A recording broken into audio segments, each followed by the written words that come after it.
Oh, we got a lot coming. There we go. Good afternoon, everybody. Welcome. Hello. Hello.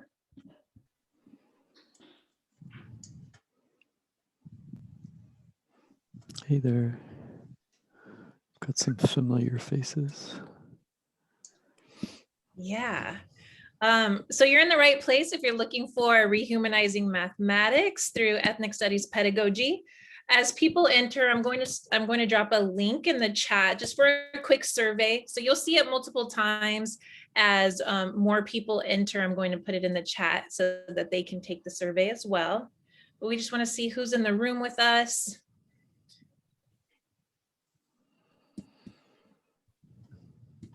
So welcome, welcome.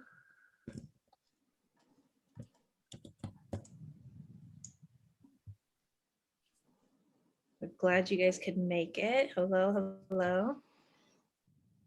And you're all on time.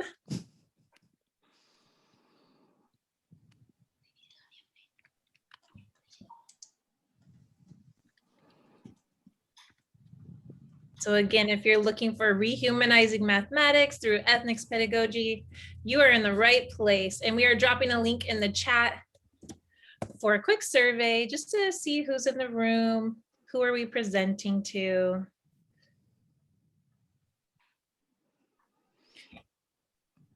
And we'll get started right on time to be respectful of your time.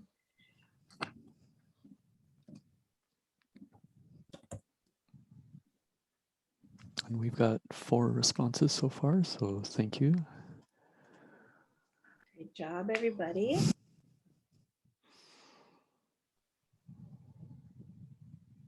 Okay, so it is 4:30. I'll continue to drop the link probably just to a private message, those who join us a little bit later, but welcome everybody. This is Rehumanizing Mathematics through Ethnic Studies Pedagogy. My name is Lacy Knight, and I'm really excited to be, we're all really excited to be here with you tonight. And again, please, it's a very quick survey if you could take that for us, just so we know who we're presenting to, and we're gonna go over those results in just a few minutes. So on the next slide, we're going to show you where the 4 of us teach, and you'll see that it is surrounding the LA and Orange County areas. So we do reach a diverse community. And although we don't teach together, we have been working together for the last 4 years in an NSF grant funded program called At Mala. And we're going to tell you a little bit about that to begin. So I just want you also to know that the chat is available. We have Chaudry being our wonderful moderator. So feel free to write in the chat. We will communicate with you. Just we ask that you keep it positive and professional, and we're really looking forward to presenting to you. Good afternoon, everyone. So before we get into our individual sort of sharing of lessons and things, we wanted to give you an overview of the grant that we're involved with. All 4 of us are fellows with At Mala, Advancing Teachers of Mathematics to Advance Learning for All. And it's a program that's centered on helping us grow as teachers so that we can help our students. And among other things, we all have pursued national board certification, and we're involved in developing mini modules to help other teachers learn some of the things we've been learning.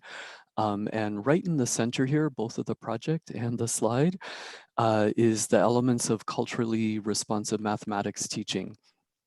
And this has shaped our work in the project. The project is funded by the National Science Foundation. And what we wanted to do here is kind of explain a few of these elements of culturally responsive math teaching and make some connections with the ethnic studies pedagogical framework, just to kind of form the basis of what we're presenting about.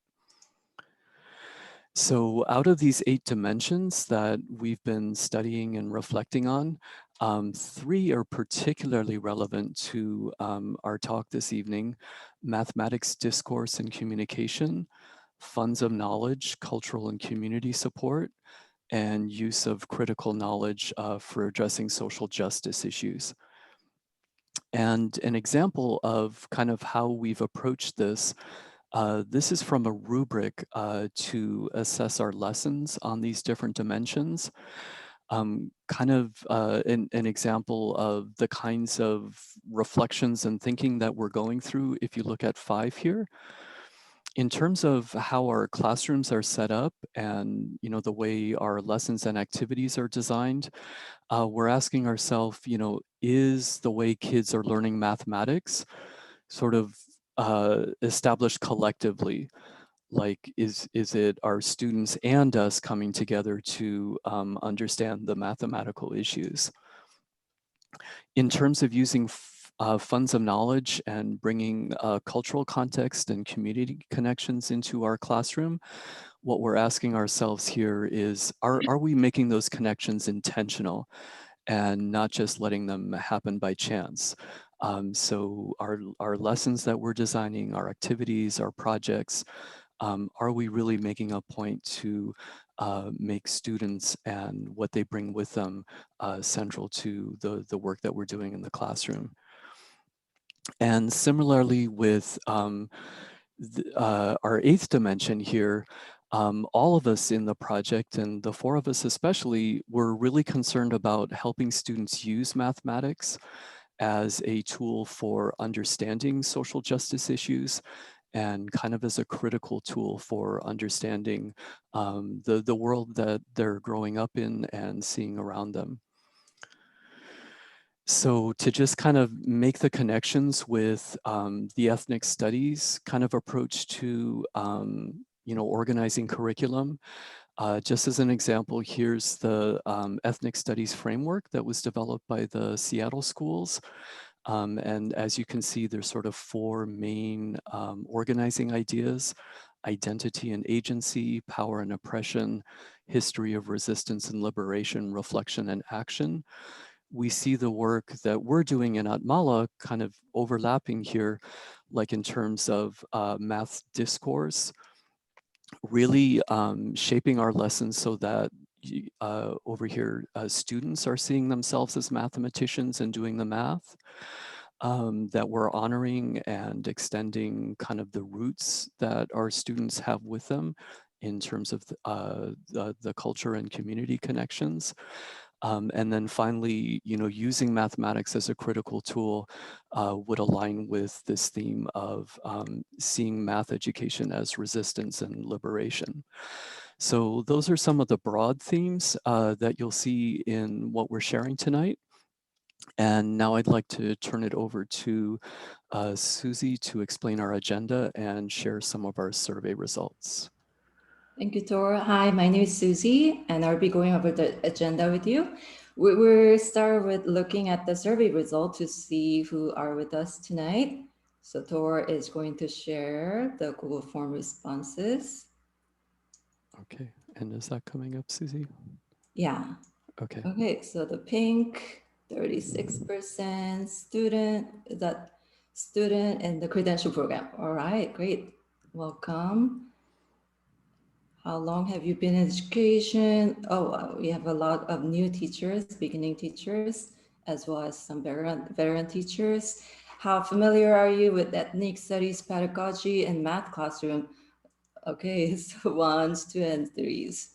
Great, great. And we are also somewhere in there.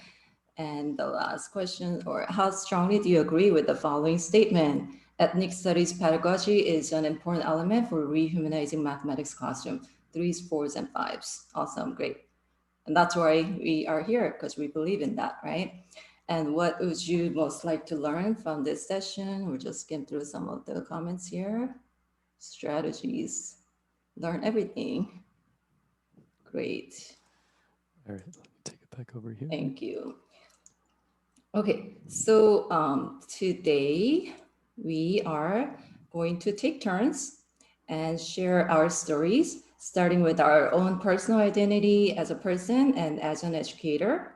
Then we will share some of the examples of what we have done in our own classrooms. And finally, you will see some examples of our ongoing effort and challenging the traditional systems and practices to promote equity and inclusion for all students. We will start with Amtul Chaudry, who is a math teacher at Anaheim High School. Please welcome Amtul. Amtul is going to share her screen.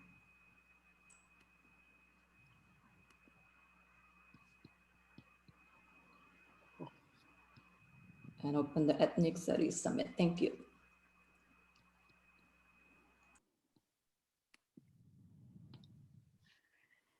Okay, good afternoon.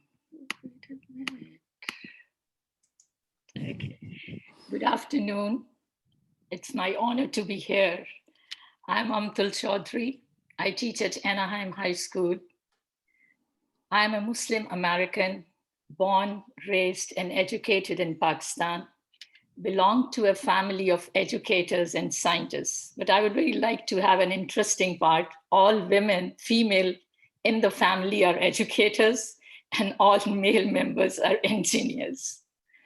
Always wanted to be a math teacher, taught in United Arab Emirates for 10 years, migrated to US in 2006, encountered unsupportive attitudes over the decision of wearing the hijab, proud of who I am and not ashamed of how someone else sees me. To the students, do not reject the essence of who you are. Take pride in the beauty of who you are. Okay. My journey being connected with Etmala, I have been able to rehumanize my classroom. And how I've done that by sharing my struggles. My students know that I cried while I was working on my national board certification. They also know that I failed multiple times the driving test in UAE. So they can see me in them and I see myself in them. I have developed interest in their interests. I don't know much of American football, but I just watch American football and Super Bowl because all my students are into football. So I have not to look dumb when they discuss. I'm a part of their discussion. It's a classroom culture that I have created, which is of belonging and not included. It's not that I am here. It is, I am here and I'm going to contribute. Mistakes are valued. Before it was like that, oh, I don't know this, I don't like math. Now it has changed the mindset. It is, I don't know yet. So they are working on that. Math is a process, not a race to the correct answer. And my class motto is love for all, hatred for none.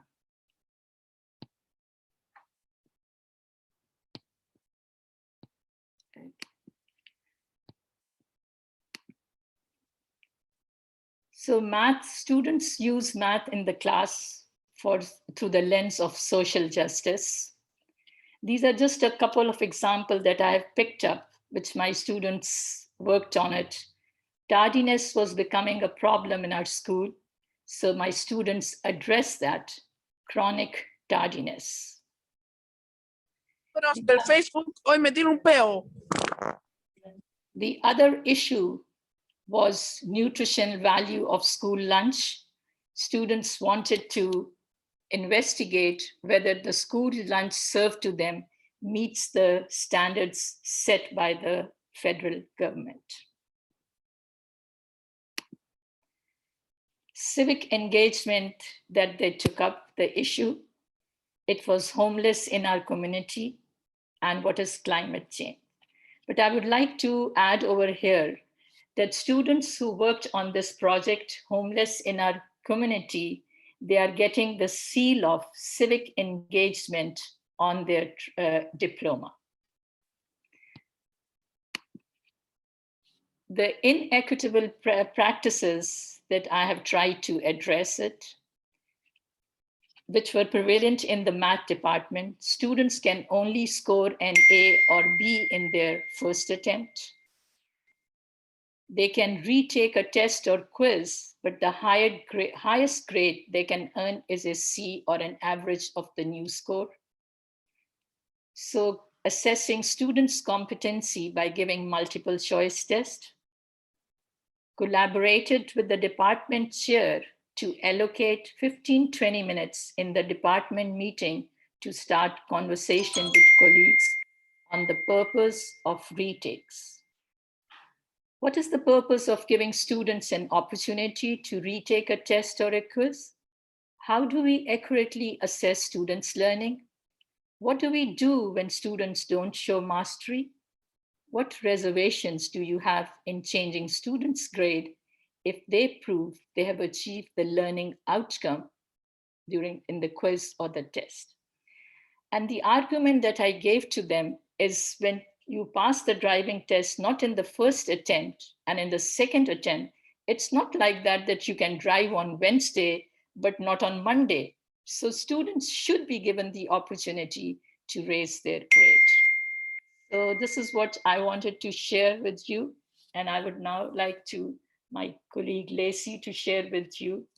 So thank you very much. All right, thank you, Amtul. Okay, so actually I'm going to share my Safari real quick. And guys, again, welcome, and I'm so glad to be participating in this and sharing with you. I would love to share about my identity to start. Well, first off, I've been teaching for 11 years now. I'm currently in Norwalk Lamarada Unified.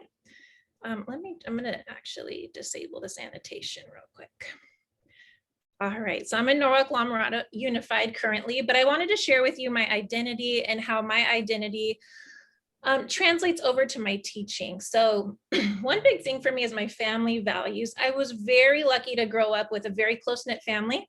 All of my cousins actually grew up in the same housing tract. So that was really cool because I was able to always have that support around me. And I think as a teacher, I always build that support and community in my classroom as well. So I kind of transfer that over.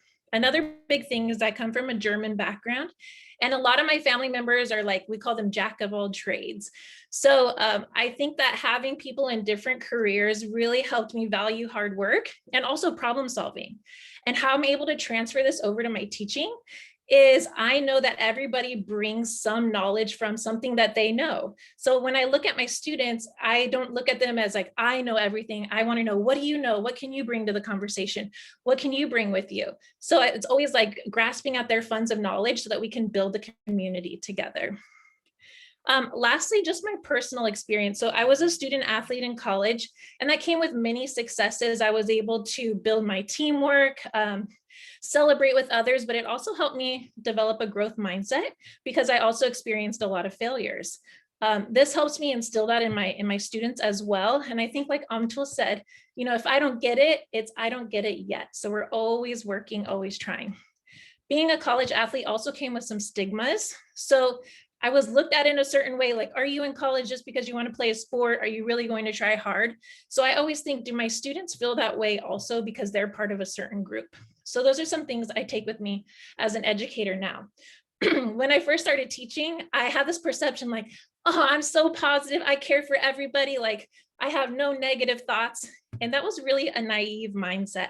So as I began to do some research and professional development, I know that I have some unconscious biases that I don't always address. So I read an article, which you will have access to at the end of this, that bias, our perception is bias does not typically happen in our schools with our students, but we do need to be open-minded. So in a little bit, I'm going to do an activity with you on mirror checks. And these are just questions that I continuously ask myself so that I'm always addressing maybe unconscious biases that I have. I also want to share with you my journey towards more equitable teaching. So when I first started teaching, I thought an effective classroom was like daily discourse. That sounds great. Students sat in groups, so hey, must be student-centered. And I was using different DOK levels when I was questioning the students. But I'm going to reference the ethnic studies framework that Tor introduced earlier. And there was two important changes I made through my teaching. The first was how students identify themselves as mathematicians. And the second one was how do students use math to make change or be empowered and have action. So I want to share with you the changes that transformed my classroom and into an equitable environment. I had mentioned discourse earlier, and math talks were the first thing that I implemented in my class that gave us true discourse. So in my classroom, we started to talk about like, what does it mean to make a mistake? Mistakes are now celebrated. So it wasn't like, oh, I'm scared to be wrong. Now it was like, hey, let's see what we all know. What can we put together? And what does it mean to be right versus being a learner? The second thing was incorporating taking action in our mathematics. So the essential questions there was like, what ways do I use mathematics in my real life? The very first project that we introduced as I was making these changes, we were in a ratios and rates unit. I should mention I teach middle school, 6th grade and 7th grade. So we were talking about ratios and rates, and the students wanted to discover like texting and driving. That's a really huge thing. So what the students did is we actually tested out like when you're texting with one hand, because your hand is on the wheel, how many seconds is your eye really off the road? And what they did from there is they calculated if I'm going in a residential 35 miles per hour, how many seconds is that with my eye, or what is the distance I'm traveling with my eyes off the road? And the really cool thing where they were able to take action was they were able to put together presentations that they gave to City Hall for, I teach in La Mirada, our City Hall's Distracted Driving Awareness Month. And so the students felt really empowered because they made these presentations that all of the city was able to see. So I gave them a voice and they were really proud of their work. Building on that, we also want students to share their experiences and experiences in their community. So I want to share with you 2 other projects that we've been doing. Surface area and volume, we talk about wasteful packaging. So this has really been big in the COVID-19 era where people aren't going out to shop, right? Everything's being delivered to them. So the students would take packages, if you can see the picture, it's a little small, but like a little chapstick in a huge box, like that is so wasteful. So thinking about your community, thinking about the world, they were calculating like how much is being wasted. And the action they took with this project was they were able to reach out to a social media influencer and just say, hey, I know you've been marketing products, but how about we only market products that are packaging things efficiently? Because you don't want to give attention to those who are being wasteful. And how about you reach out to those companies that are being wasteful and ask them to change if they'd like you to market their products. Another opportunity we had to make a change was looking into the wage gap for women's sports. So the students came up with this themselves. This was a couple years back when the women's soccer team was saying, hey, we're not getting paid equally to our manned counterparts. So the students came up with the action plans on their own. We looked into the wage gap and they said, okay, how do we support women's sports? So we came up with a list of action items, and this came from the students. I can go to women's sports events. Hey, when I'm older, maybe I can be a coach, a referee. I can get my friends, my family to join sports. Hey, I could reach out to the local TV. Can they play more sporting events? So it was really cool to see them take that action. The last thing I want to share with you is my journey to become an upstander. And what that means is you're just standing up for the students when you see something that's not quite right. So when I first started at my new school, I had just joined at Mala. So it was like my first year there, my first year at Mala. I was kind of shy, like, oh, I don't know if I could say anything. I'm not ready to stand up yet. So I started to learn a lot in at Mala, and I started to learn about access and equity and how things weren't quite right at my school. And what I'm saying is when I taught 6th grade math, there were 2 classes. One was regular 6th grade math, one was honors, but it was the same curriculum. So I was wondering, why do some kids have access to high rigorous material and others don't? Especially when we go on an accelerated track in the next year. So I just started to question like, oh, I don't think this is right, but I still stayed quiet. So year 2 in at Mala, I began to just share my practices that I had been learning, culturally responsive mathematics teaching, kids having a voice, kids having action. And then I just started to plant little seeds like, do you guys feel like this is right, that there's 2 different classes? It's not sitting well with me. But there was still no action. So the next year, I decided I can't do this on my own. So I talked to the other honors teachers, like the social studies honors, English honors, like, hey, what do you guys think about this? Do you think this is right? Can we make a change? And they had honors meetings. So I thought, hey, they could bring it up to the admin and let's just see if we can make a change. Well, to my surprise, it's now year 4. And when we started, even though it's distance learning, all the Math 6 students were in the same class. So I felt like, wow, I just planted these little seeds and it actually made a difference. So I just want to tell you guys, if you see something, say something. Like, progress is progress, whether it's huge, whether it's little. And you'll also see that this is like an ongoing circle. And the reason I made it that way is because, sadly, I know that they're going to be split up next year into honors classes again. So now it's just my job, like, okay, how do I stand up for these kids? How do I give them access? How do I make sure that my Math 6 students have the same opportunity that the Math 6 honors kids have? Just because I just want to stand up for all my students and give them all the chance to have rigorous material. So just know, if something's not right, just keep pushing. And there might be obstacles, but you just keep pushing, you just keep going. So I have something I'm going to drop in the chat for you. I wanted to do a little activity with you on Padlet. So it's called Check Your Blind Spots. Earlier, I had mentioned that there was some unconscious biases that I may have had. And I want you guys to go into this and kind of just reflect on your own thinking. Maybe you have some as well too. So I just ask, as we go through this activity, if you could have a positive mindset. None of us are bad. We're all human. It's not even about us. It's about the students. So I'm just hoping that we could be honest. Everything's anonymous anyway, so just be honest. When you get to the Padlet, it should look like this. So I did drop it in the chat, and let me know if you need me to go back to the QR code. But I just want to give you guys some time. I have about 5 minutes to read through the mirror check questions that I read through myself. And if you guys could just mention 1 or 2 questions that stood out to you to say, like, this might be a possible unconscious bias I have, maybe in myself or at your school site, and just a little explanation. And of course, if we recognize something, we want to have action. So then I have some possible action items, obviously not limited to this, but I'm just wondering, what's maybe one thing you're already doing to take action to improve your personal work? And what is one thing you're willing to change? So I'll stop talking for about 3 minutes, give you guys some time to reflect. And there's also a column there for questions and comments that you might want us to address at the end of this presentation. So I appreciate you guys reflecting for about 3.5 minutes before I pass it on to Tor.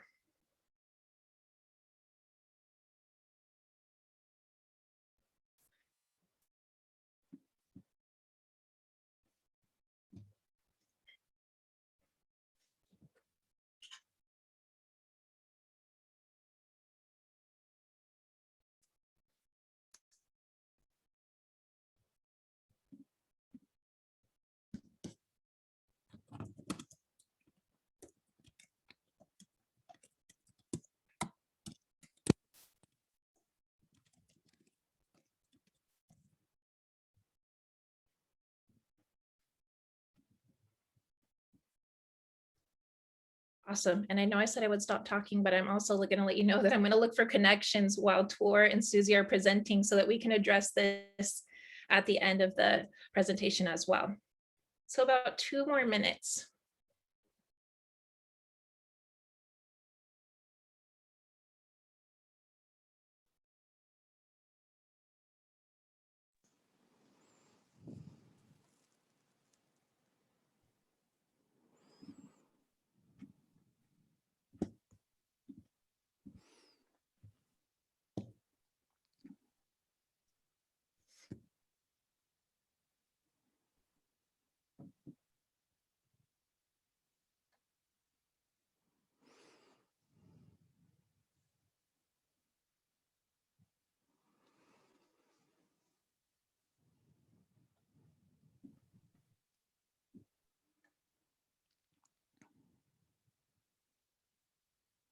I like that we're already doing things to take action. That's wonderful. Great job.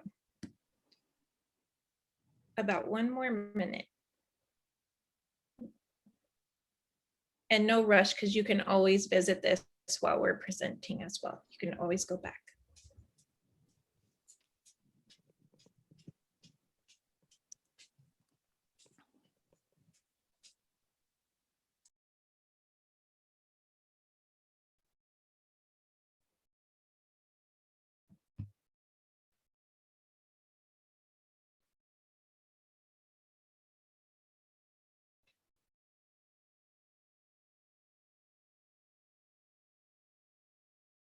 30 more seconds.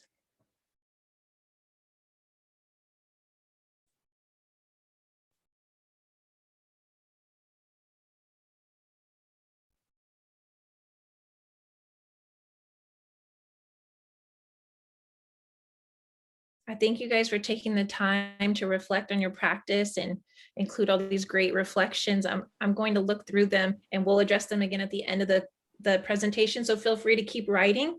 I'm going to pass it off to my colleague Tor, and I thank you guys for listening to me. And I hope you enjoyed. So I'll stop sharing.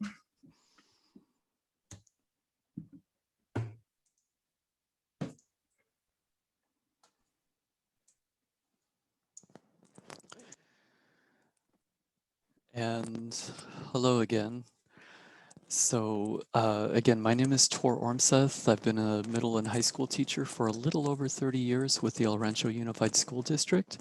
And I'd like to touch on the same topics that Lacy and Amtul already talked on, sort of my identity as a teacher, and then share some lesson ideas with you and follow up by talking about some of the structural things I've been working on. Also, I'd like to remind you, Lacy did have a part in the Padlet for any questions you might have. We'll do our best to get back to those at the end of the presentation. Or feel free to put things into the chat and we'll either try to address them right away or we'll try to cover all the questions at the very end. So a little bit about me personally. My family moved around quite a bit. So by the time I left high school, I think I had lived in 6 or 7 different parts of the country and one international location. My mother is from Norway, so we lived for part of my childhood there. And when it came time to, kind of take part in the K-12 public education system, having moved around every couple of years, I did not really fit in that well. And I think I kind of grew up always sort of identifying with students and teachers who were outsiders. And I think in terms of becoming a teacher, kind of the teachers that I had growing up that made the most impact on me were the ones who were willing to sort of challenge my thinking and challenge the class that we were in. Like I remember, I know I'm dating myself here, but in 4th grade, my teacher talking about the bombing of Cambodia and, just kind of sharing her feelings about that.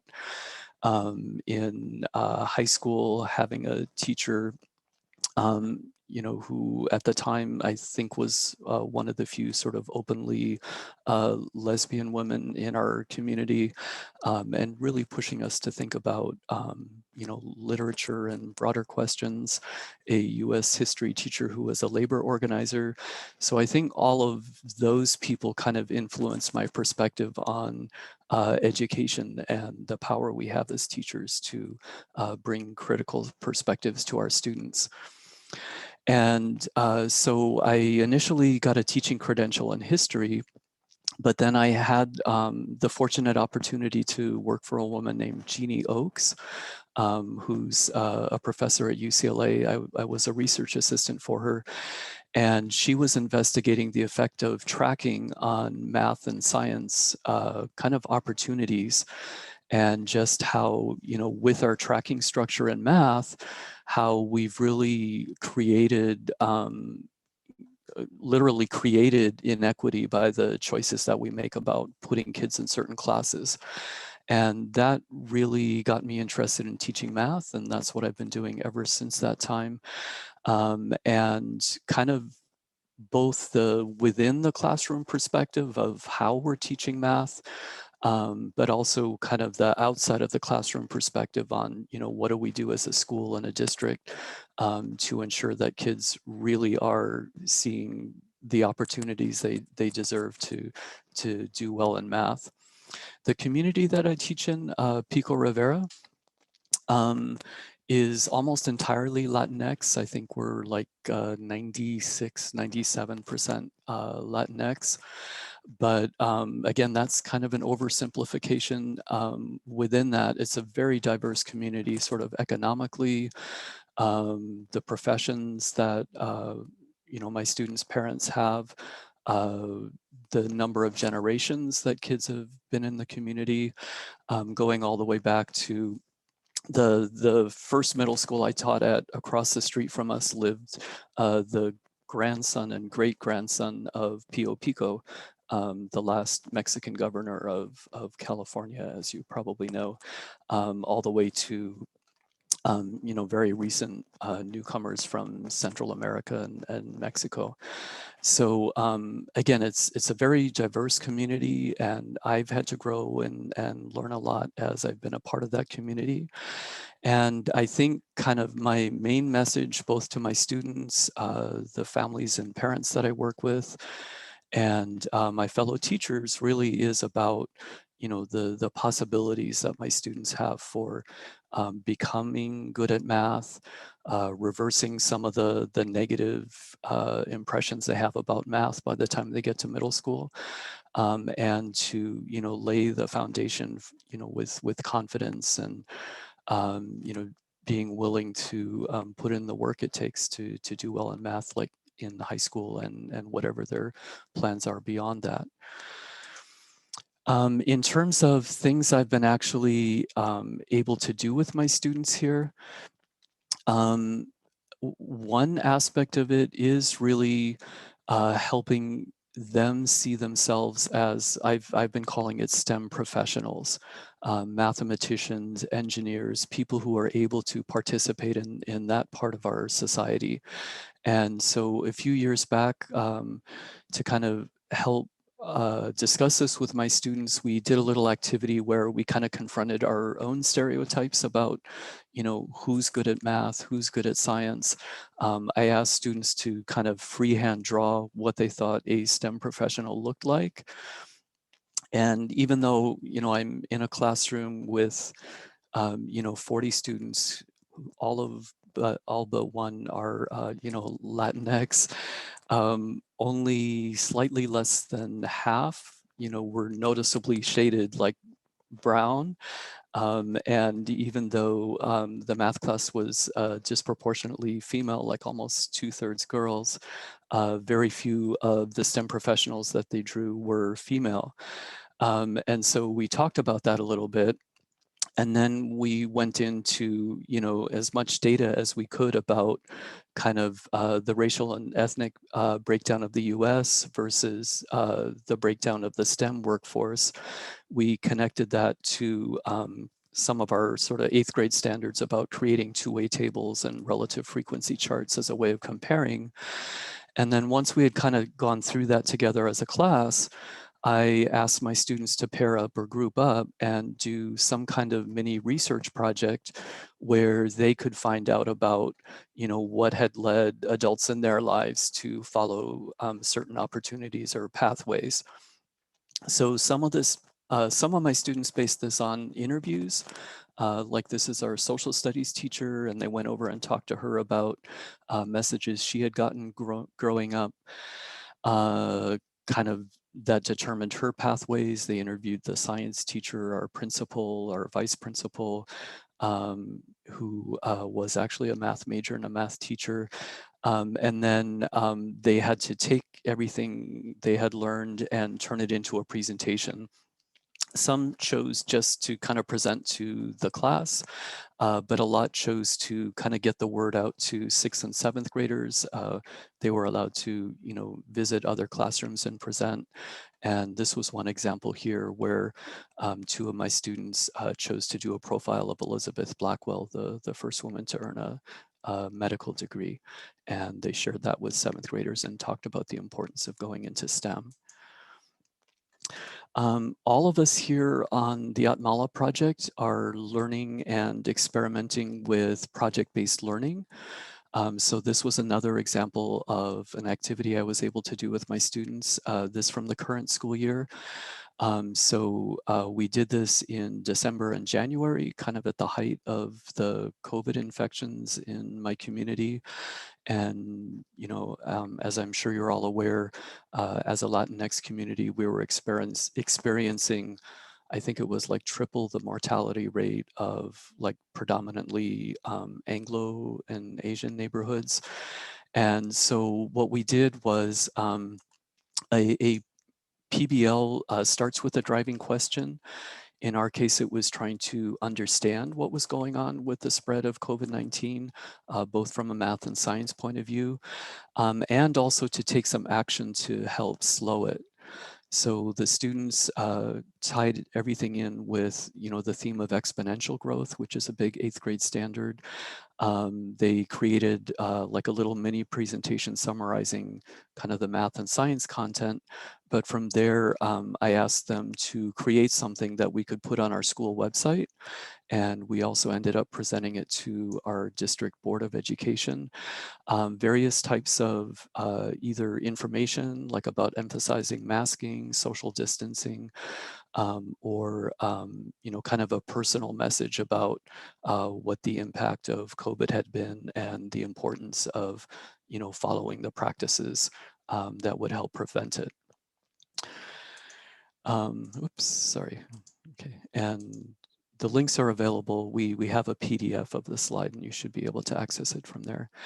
Finally, I just wanted to touch on kind of the more structural and systematic types of things I've been able to be involved in over the years. This was an example from about 10, 15 years ago. One of the things that's important to keep an eye on in the district is just, as the end product of their math careers, what proportion of our students are, completing graduation requirements in time, completing A through G requirements in time, and kind of being able to create options for themselves in terms of applying to colleges and, having good choices when they leave high school. So one problem for sure that we saw back in 2004 was that amongst our 12th graders, a little more than a third were still trying to get their Algebra 1 requirement finished, which put them in danger of not graduating from high school. And only a quarter, had reached, kind of gotten through A through G requirements that had reached pre-calculus. And so we were able to use money from a math science partnership project to address professional development from grades 5 through 12, working with families, creating parent math nights and that sort of thing. And, to really take on the issue of what classes are kids taking and, how we can make sure they have the support to get through them. And after that sort of, systematic and district-wide focus on this, we were able to reduce that 34% to 9% and see over half of our seniors, having completed A through G and working on higher level math classes. And, I credit that really to like focus and awareness. You're not going to be able to solve problems like that unless you're asking the questions and, really getting people to talk about why that's happening and make everyone aware of it. So again, thank you very much for listening, and I'm going to turn things over now to my colleague, Susie. All right, everyone. I'm going to share the PDF version of our slides in the chat right now. And my name is Susie Min. I am really excited to have you with us tonight. And I know your time is very precious, so I really appreciate you guys being with us. And it's just empowering to know that we're not doing this alone. So here's a little something about myself. So my name is Susie Sujin Min. So my Korean name is Sujin, and I came to the United States when I was a sophomore, 16 years old. And my English name, Susie, was named by my PE teacher. So it was like the second day of school in the United States. And my PE teacher has such a hard time pronouncing my Korean name. So she asked, can I just call you Susie? And then I'm like, yeah, I just nodded yes. And that has become my English name. So my son asks me, Mom, why is your name like white grandma's name, And I'm like, well, white grandma named me Susie. So yeah, I grew up in a low-income family with very little financial or educational resources. My parents didn't speak English, I didn't speak English, and they didn't know about the educational system in the US. And I was one of those free reduced lunch students. And back then, like instead of like scanning your ID card or punching in your ID number, we had to actually have a physical ticket handed to the cafeteria lady. And I remember kind of being embarrassed in front of my friends, and they're just like skip lunch and just go to the library and do my homework and stuff like that. But yeah, I was the first to go to a four-year college in my family. And I was pretty fortunate because my parents could only afford to pay for like one application. So I was only allowed to apply for one college, and I got into UCI. So I was like, my dad was like, if you don't make it, you're gonna go work at a factory. So I had to study hard. And after college, I worked at a corporate office for like 2 years. And I decided that's not what I wanted to do for the rest of my life. I had my passion and calling in teaching. So I came back to school and I became a teacher. And since then, I've been teaching for now 18 years already, 13 years at Brookers Junior High in Anaheim, and 5 years at Oxford Academy, where I am here right now teaching. I am passionate about empowering my students by teaching mathematics through a social justice lens. And I'm going to share one recent project that I have done with my students in regards to the recent hate crimes against the AAPI community. And this was like a topic that was really heavy on my heart. And like, I couldn't like pretend like nothing was going on in this society. And, you know, when my students asked me, how are you, Ms. Min? Like, I couldn't really say I'm good, like, because it was really heavy and it was kind of weighing me down. So I want to have you guys experience a little bit of what my students have experienced when I was doing this lesson with them. So here's cover from the New Yorker magazine from last month. I want you to take a moment to look at the image here of the mother and the daughter, you would assume, and what kind of emotions or feelings do you notice?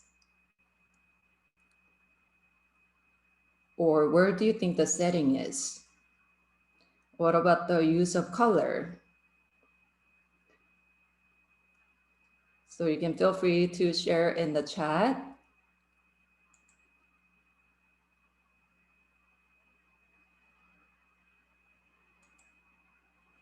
And I cannot see the chat right now, but maybe I need to get out of.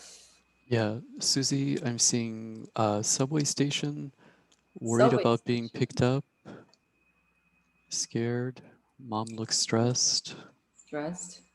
Hypervigilance. Hypervigilance, yeah, that's what my students noticed too. Location, and what about the New use York. of color?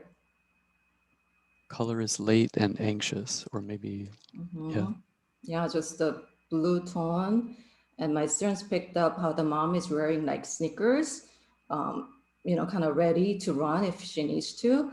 And this was my way to kind of understand where my students are with this issue, like, because I'm not sure like how much they were aware of what's going on. But it was obvious to me that most of the students were aware of what was going on with all the recent incidents, not only in the subway stations in New York, but in like our local community.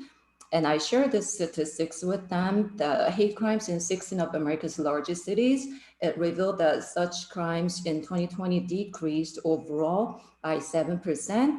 However, those targeting Asian Americans rose by nearly 150%. And I asked my students, how does this statistics and the recent hate crime news that you have been aware of make you feel? And I want you to participate in this Mentimeter link. If one of you can share the link, and you guys have the PDF. I sent it. Perfect. And I am going to switch out of here so I can see your responses. So write 3 words that describe your reaction to recent hate crimes against Asian Americans. And as you guys are adding, it's gonna form the word cloud. Fear, depressing, sad, disgusting, silence, upsetting, wrong, surprised, despair, anxiety, angry.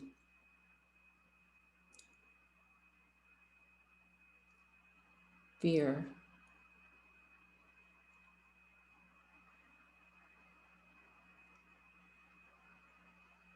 Thank you.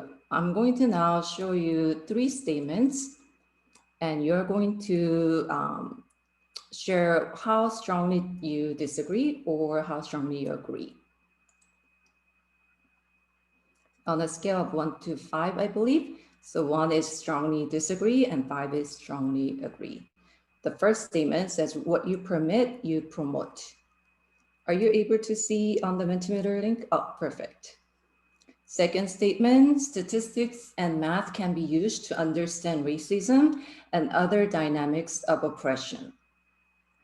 The third statement says, I can stop being a bystander and stand up against injustice and inequities in society.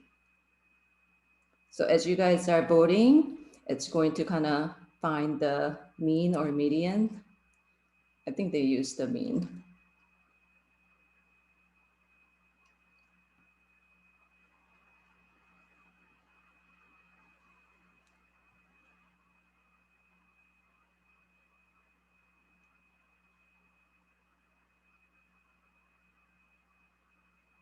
Thank you for your participation. I'm going to see if I can get out of here now.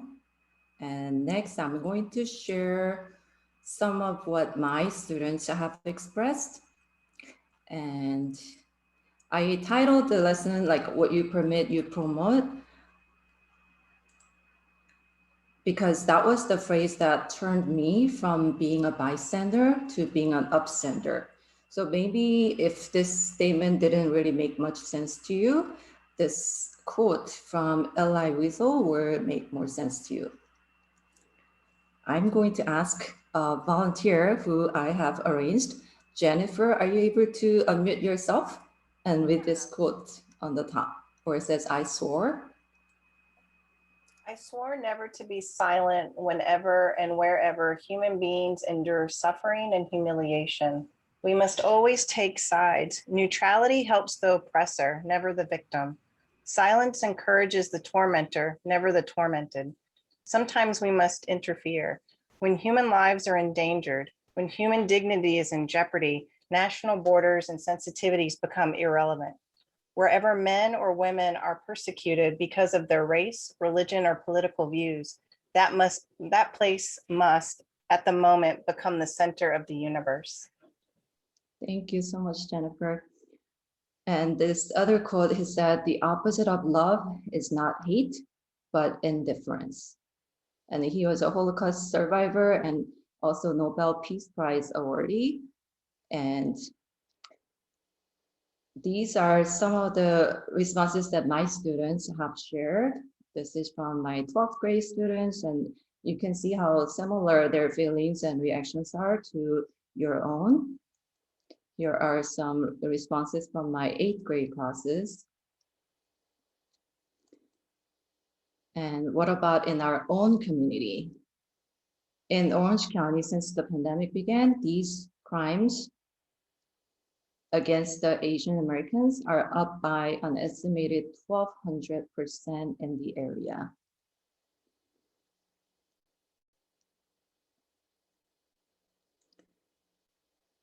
And these are the responses that my students shared. This was from my 8th graders, and you can notice how they have the high score for I can stop being a bystander and stand up to be an upstander.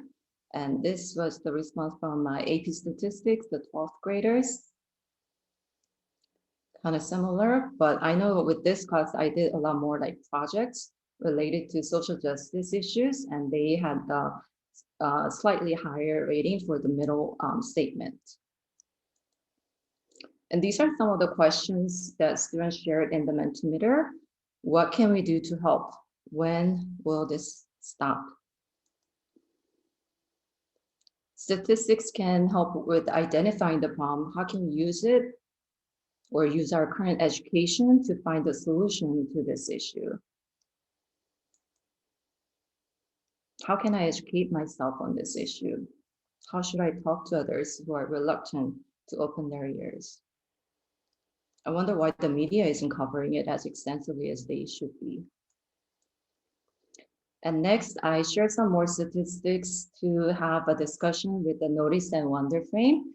So what is this graph or data telling you and what is it not telling you? So the title says anti-Asian hate crimes incidents reported to police in select US cities from 2019 versus 2020. So the light blue is from 2019 data and the dark blue is 2020 data. And my students said they noticed that 2020 overall is a significant higher amount. But they also pointed out that this graph is not making sense, that in some cities like Chicago or like San Diego, like it's very low numbers of incidents that are reported as hate crimes. Why is that? Is this data accurate? We talked about like what goes into hate crime data and what are some flaws in collecting the data such as hate crime data. The next graph they looked at was anti-Asian hate crime incidents from FBI data from 1996 to 2019. So here you can see more overall trend over a longer period of time from 1996. It was kind of going down, and then 2016, 17, 18, it's going upward slightly. And we don't have 2020 or 2021 data, but I almost know for sure it's going to be off the charts, which is very scary. Next graph we looked at and had a discussion on, women have reported twice as many anti-Asian hate crimes as men.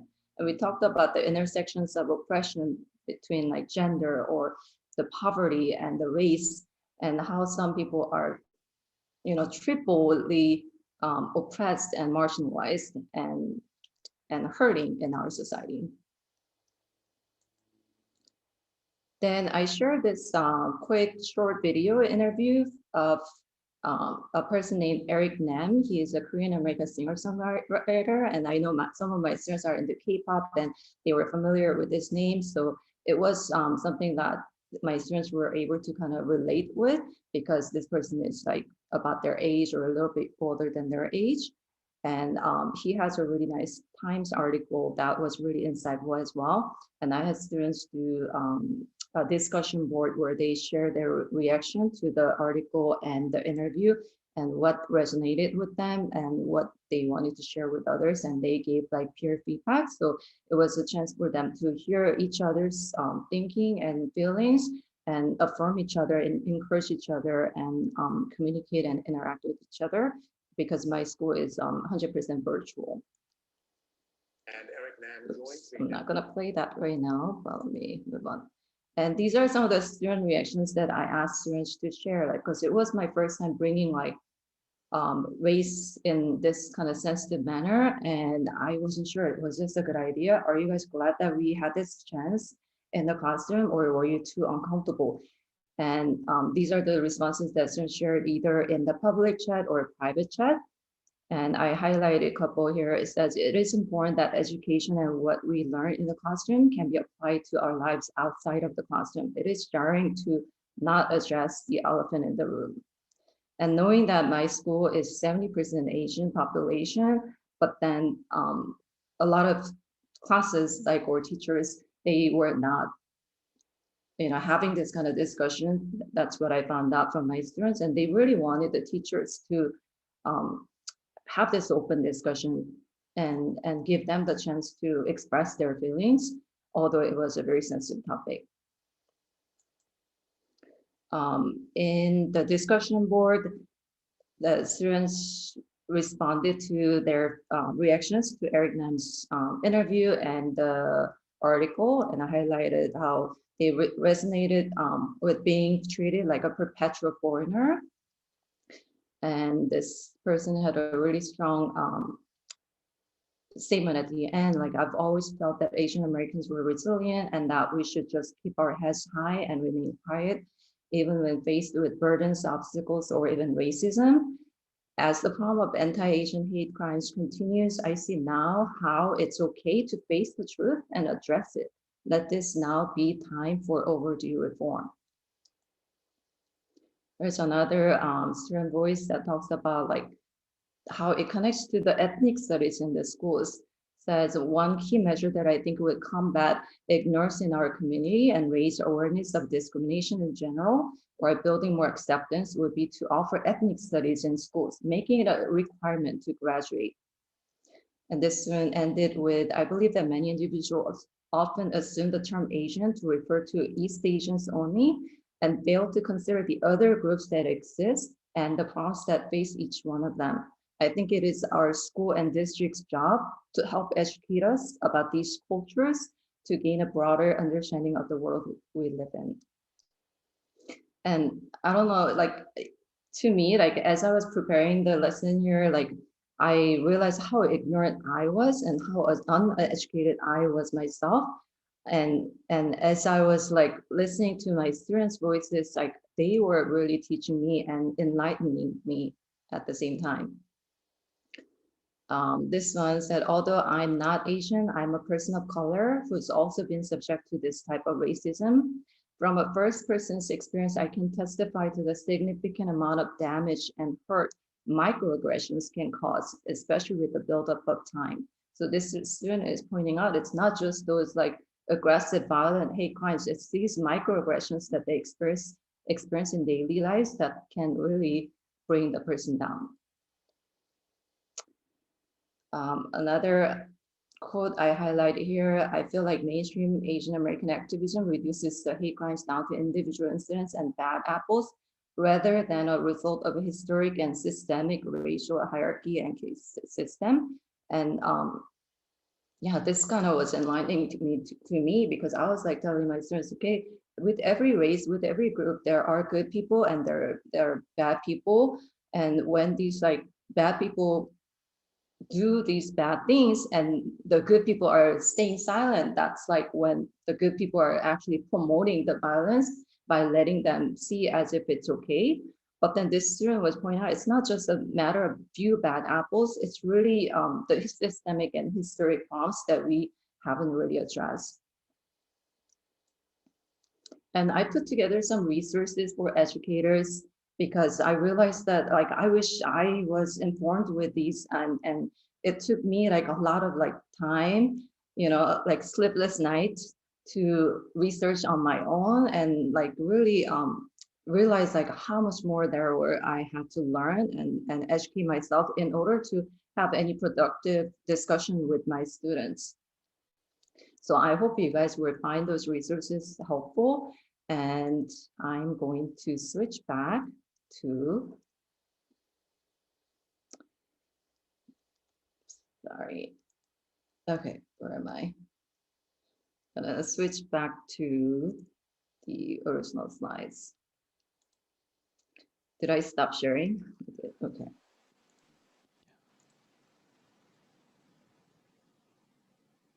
All right, so next, I wanted to share with you some like strategies that I found for myself as I was planning these lessons and projects.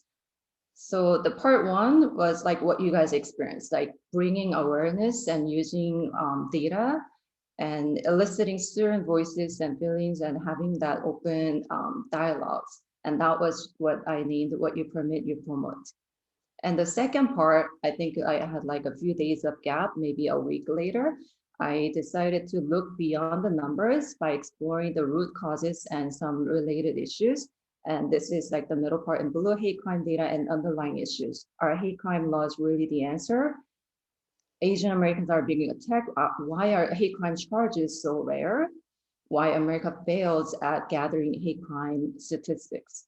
So these are some of the articles that I had my students read and give reaction after they had a chance to read and discuss in their small groups. And then the last part, part three, I felt that it was important for me to kind of instill the sense of hope instead of kind of leaving them depressed, because it was really depressing me as an adult as I was putting the researches together and learning more. Like I was like, I couldn't sleep. I was like so furious and so like anxious. So it was important for me to inspire and instill hope with positive examples of upstanders, and also extend and connect to other social justice issues, not just the AAPI or anti-Asian hate crimes, but other issues. There are other groups that we need to advocate for and to educate ourselves on. And I gave them this quote, like, no one can do everything, but everyone can do something.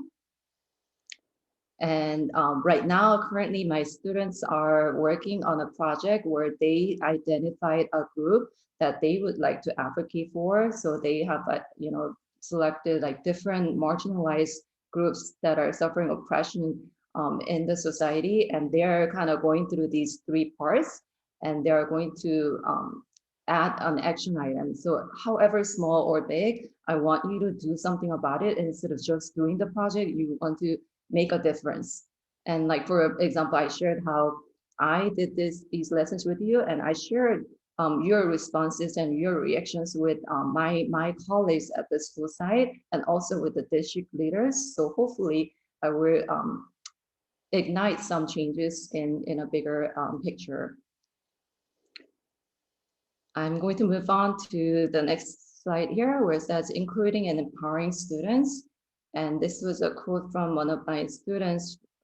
You guys can read that as I'm going to explain the graph that's on the bottom. So I started teaching at Oxford Academy from 2016 school year. And first, my AP statistics class, we had 19 students. We had a very small class and only one section. And mostly the reason was because it was very selective group. So students had to like finish all the other classes, such as like AP calculus, in order to get into AP statistics. And that was kind of like the tradition. It was not like a written rule, but that was like how it was done. And since I started teaching, I let everyone who wanted to take the AP stats class to join the class. And I supported them by like inviting them to come to tutoring if they struggle on a test, or give them a reassessment opportunities if they didn't do well the first time. So by doing that, students started like growing. So the next year it was like 19 to 30, and then 30 to 55, and then to like 65. And this year we have close to 80. And for the next year, we are projecting at like around 90, and knowing that my student body for each grade level, we have only about 200 students. So that is a huge growth. And that was only possible because like I just, let them have access instead of like creating barriers, but I try to like open and help them believe in themselves. Like, so a lot of students, like we have a very diverse levels of math history in my class, because like some students, they have been really failing, like not been successful in their previous math classes.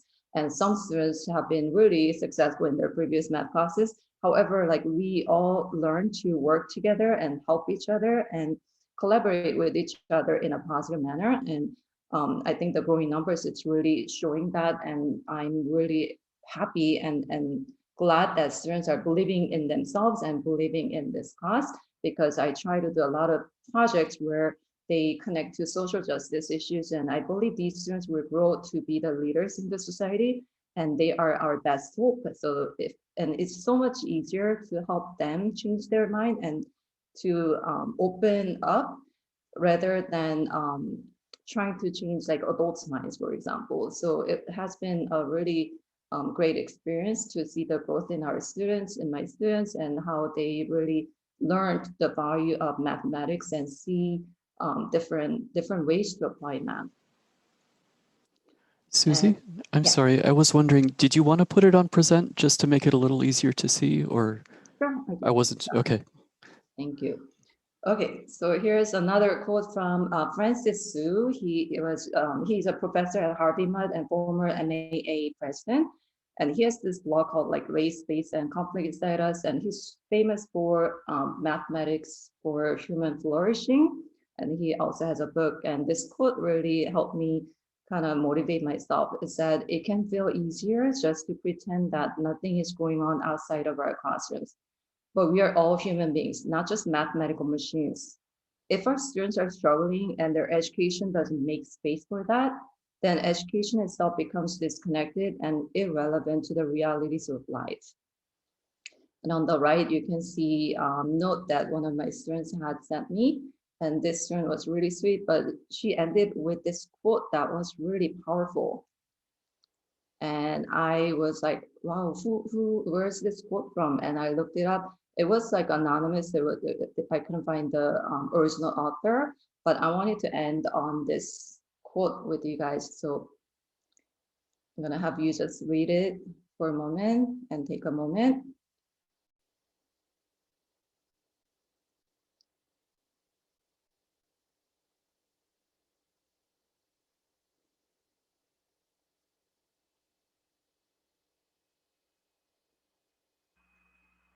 And with that, we are going to transition into Q&A. And I know Lacy is ready to look at the questions that you have posted in the Padlet. And you guys can feel free to use your microphone or to use the chat to share comments or questions. And Lacy will share her screen now. So great job, Susie. Kind of looking at the Padlet, I saw a lot of patterns in building communities, building relationships. And when I was thinking about Susie's work, it's just so important that we build those relationships in our classrooms, because if we're going to have those conversations, the students really have to feel comfortable, feel like they're part of the community in order to have those tough discussions. So it was great to see a lot of people reflecting on like, who am I most comfortable with? And then how can I get more comfortable with all my students? So those were the patterns that I saw, although they were great reflections overall. So there were no questions or comments in the last column, but at this time, we are open to, we're here for you we've got 20 minutes. So feel free to unmute or ask in the chat, and we are here for you.